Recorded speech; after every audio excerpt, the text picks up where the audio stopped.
Hi, this is Jem and welcome back to my YouTube channel. At ito na nga post ni Jem Nogales. Sabi niya, I've come across various posts on different social media platforms claiming that David Licauco is a snob. However, I'd like to share my personal experience bumping into him in Taiwan. So mabait daw si David at very accommodating sa fans na nagpapapicture. At ito na nga, pictures of him in Taiwan. At masaya ako wala si Asungot dyan. At next naman, ay post na naman ni Joanne Pinote to galing sa shooting ng Pulang Araw sa Lipa, Batangas. Si Joanne Pinote na #1 spoiler ng Barda at ang nagbibigay lagi ng impormasyon about kay Kisen. Marami siyang video.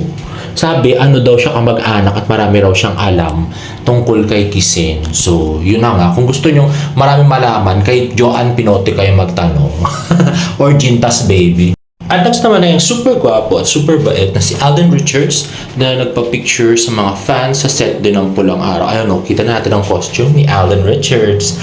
And next would be the 24 Oras interview of David Licauco. Let's watch this. Humihiling ng dasal si Pambansang Ginoo David Licauco para sa dadaanang operasyon bukas. Yan ay para magamot ang sleep apnea na more than a decade na niyang kinakaharap. May chika si Nelson Canlas. Actually, gusto ko na magpa-opera after this show. So hopefully, I find the time na magawa ko yun. Ang planong ito ni Pambansang Ginoo David Licauco na ibinahagi niya sa panayam ng GMA Integrated News Interviews September last year, mangyayari na bukas. Sasailalim sa isang radio frequency procedure si David para sa kanyang sleep apnea condition na mahigit isang dekada na niyang kinakaharap. 16 years old pa lang daw si David nang ma-diagnose ng sleep apnea kung saan tumitigil ang kanyang paghinga habang tulog at ang paghahanda niya raw sa pinakaantay na procedure. Wala na, prayers lang. Pag-amin ni David, matagal na niyang gustong gawin ang surgery to improve himself. I also want to improve myself kasi I think to a degree because of my sleep apnea. Nainisip ng mga tao na mataray ako, suplado, but actually talagang may na-feel kasi ako sa umaga na bigat. Kamakailan nga, marami ang napatanong online kung talaga bang suplado si David kasunod ng post ng isang fan na naka-interact ng Pambansang Ginoo. At paliwanag ng Kapuso Star, may sakit siya noon. Kasunod kasi ng show sa Canada kung saan nagyayelo ang lamig. Bigla namang nakakapaso ang init pag-uwi niya sa Pilipinas. Gayunman, the show must go on at nagdesisyon siyang umattend pa rin sa ilang commitments. And at that time, yun yung peak na naramdaman ko yung sakit ko. Alala ko, hindi ako makapagsalita dahil yung phlegm ko, yung colds ko, nandito lahat eh. Tapos, isipan ako, nilagnat ako. So, syempre, kahit sino naman siguro, kapag may sakit ka, medyo wala ka sa mood. At saka, on top of that, 1 AM na din kasi yun. Pero wag din daw sisihin ang mga napatanong na fans sa misunderstanding nga ito. Bumabawi naman daw si David gaya ng pakikipag-bonding niya sa mga tagahangang present sa isang special screening ng bago niyang pelikulang GLU. You know, no excuses. I think I should have been more considerate siguro of the fans. I'll be better. I mean, at the end of the day, hindi naman nila alam na may sakit ako. And for me to, hurt their feelings at that moment, I take full responsibility. At makakaasa daw ang kanyang followers na siya pa rin ang dating David na ating minahal at hinangaan. Bukod sa kanyang mga negosyo, excited na rin siya para sa family drama na Pulang Araw. I'm super excited na napanood yun ng mga fans dahil pinaghihirapan namin to. Diba? Can't wait to, be seen also with Sanya and Alden and of course si Barbie. Super excited ako dun. Nelson Canlas. Yun na nga narinig nyo na. So, yun pa rin yung topic pang tanggol ni David. Yung sakit niya daw, nagkasakit daw siya noon. Okay, fine. Pero nakita niyo rin ba yung pagkatuwagin niya sa pangalan ni Barbie, wala na talagang kilig. So, grabe. Siya mismo hindi na kinikilig. So, paano pa kiligin sa kanila? Yun lang naman napansin ko, guys. Anyway, next would be videos from that block screening na sinasabi ni Nelson Caldas of the David Crooks and his other fans like Martinakis. Let's watch this. Everyone, good to see you. Kamusta? Kamusta naman kayo? Thank you for spending.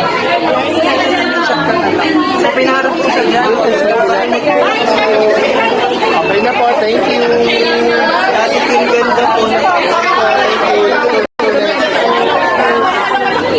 Baby, tuloy na ba? Tuloy na yung operation mo sa testing? Hindi nga eh. Kasana ko lang kaya mas na sana siya. Kami yung nagmamas para sa'yo. Oo, nakita ko. Ako yung nag-ano. Kaya nga sabi nga ni yung sponsor namin sa Iloilo, tanong ko daw sa'yo kung tuloy ka para magpapamas. Ha? Teka nga, di ba nakakasabi na lang kay Nelson Caldas na, ay sa bagay wala siya sinabi kay Nelson Caldas, sinabi agad ni Nelson Caldas na bukas yung kanyang operation kasi yun yung sinabi niya dun sa press con nung GLU. Ngayon, iba yung sinabi niya dun sa isang fan. Narinig niyo yun? May daw siya ooperahan, hindi daw matutuloy yung operasyon bukas. So, ibig sabihin, ba't di niya kinorek sila Nelson? Wala ko kuryente yan. Grabe, David. Ikaw talaga. At ito na nga, more interaction of David with fans and David Licao. Malaki ang eyeballs. At lalo na kitang mga mata. Ayan. So, mukhang hindi na kinikilig kay Barang. Napaka-casual yung pagkasabi niya ng Barbie Fortesa kanina. Hindi katulad ng dati yung may kinang yung mata ngayon. David, thank you. David, walang araw ba kita?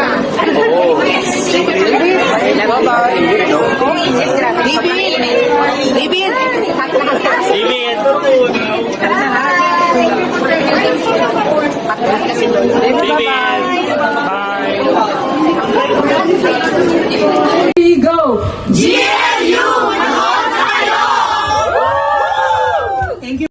At ayun na nga, so mukhang sa May pa daw yung operasyon. Yun ang balita ko. So, yung napanood sa video, di ba? Hindi kanya naman kanina.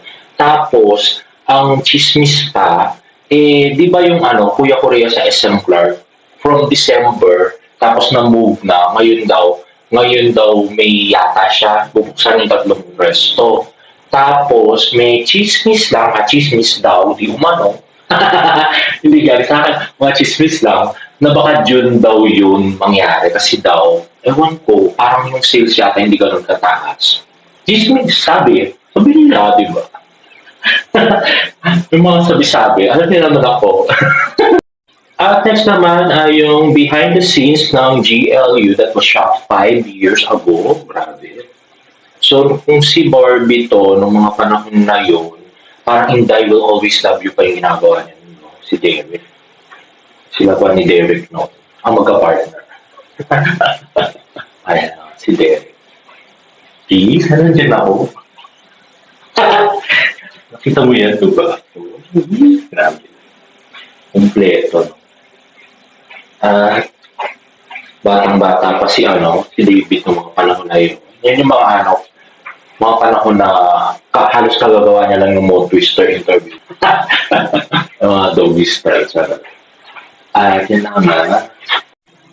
And next naman ay yung video ng pagpapayo ni OG Diaz sa Diyos Lia kung paano lang mapapanatili yung kilig ng mga fans na applicable actually sa Barda. Let's watch this. Pang MMFF yung Hello Love Goodbye Part 2. At pagkatapos kung ito rin kila Josh Lia, pang MMFF. Sa tingin mo malalagpasan ng 2024 MMFF yung performance ng MMFF 2023? Tsaka kuya, buhay pa ba yung Josh Lia fans? Pwede natin patayin. Huwag naman!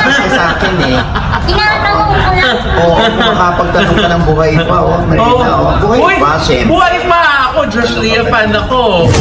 So, alam mo ba ako, iyak ako ng iyak Joshua. O, alam mo yan, dalawang beses kong pinanood yan, nakakaloka. Oo. Ang galing-galing talaga. Pag umiiyak si Joshua, talaga nakakahawa talaga siya. Totoo. O anyway, buhay na buhay pa ang Josh Lea fans. No? Ako naman, bilang observer lang, dahil matagal na tayo dito sa negosyong ito, no? Siguro, no, iiwasan lang nila ni Joshua at ni Julia na mag-post ng mga sa Instagram man yan or sa mga IG stories or IG Reels ng mga eksena nila o moments nila together with their respective jowa. Ay, bakit? Oo. Kunwari, si Julia, meron silang sweet moments together ni Gerard.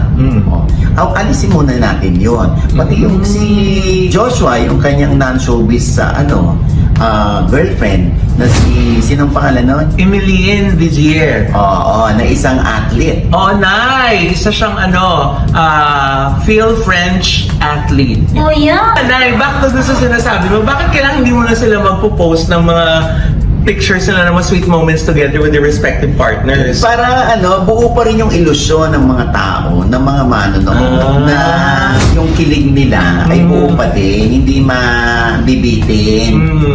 Lalo na kung sila mismo ay mga marites na lagi nakatutok sa sokmed ng mga artista. So pag may nakita ng picture ni Gerald tsaka ni Julia or picture ni Joshua tsaka ng girlfriend yung athlete, diba? Mawawala yung focus nila sa kilig na gusto nilang maramdaman sa Josh Lea. So dapat wala munang ganon. Pero alam mo na, Hi, finally, Tito OG Diaz. Thank you. At meron na rin ako naging kakampi. Yan naman ang sinasabi ko. Dapat talaga, bawas-bawasan naman ng... Kasi love team nga, di ba? So dapat, bawas-bawasan ni Barbie yung pag-post kay Jack. At si David naman ay yung sightings niya with asungod, di ba? Dapat, limit yun. Dapat yung ilusyon ng mga tao, dapat tuloy-tuloy yung feed kasi doon kayo kumikita. Kaya nga kayo paborito sa social media. Kayong dalawa, si Barbie at saka si Jack, si David at saka si Asumot, pinatay na yung kilig, di ba? Grabe. Ngayon, kinikilig pa kami. Si David hindi na kinikilig doon sa interview, di ba? Ay, nako. At saka, hindi nyo ba napansin, simula nung dumating ng Pilipinas si Barbie at si David, di ba sila nagkita talaga, yung nakita sa show together, sama na ba sila sa taping? No? Grabe.